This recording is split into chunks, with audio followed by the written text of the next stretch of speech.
There are more than 5,000 people in Montreal alone living on the streets, and the number is growing.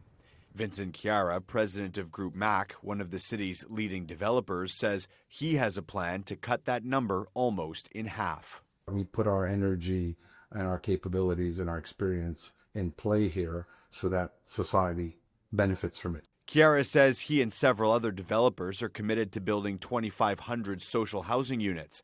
The units would be owned and managed by the SHQ, Quebec's social housing agency, but would be built by the private sector. We don't plan to take a profit. The whole basis of this is to try to reduce costs. He says he was shocked to learn governments typically pay around $900 a square foot. Here at MAC, we build somewhere between 1,500 and 2,000 units a year, and it never costs us more than $450. With that cost savings, Chiara believes the 2,500 units would likely cost around $300 million.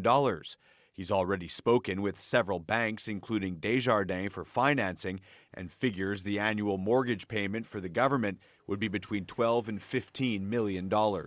We can put $1 billion on the roof of a stadium.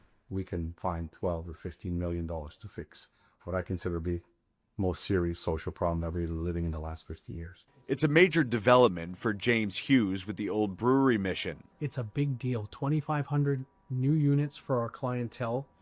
Does that get us to start to believe that we can bend the curve? He says 40% of the homeless population isn't struggling with addiction or mental health issues and are simply unable to afford the high cost of living. Getting them into housing, he says, would relieve a huge burden on emergency services. We can start to imagine having the space to take care of the people who have heavy needs. The new mayor has made homelessness her top priority. Today, she posted on social media that collaboration between the city, community groups, and the private sector is a recipe for success.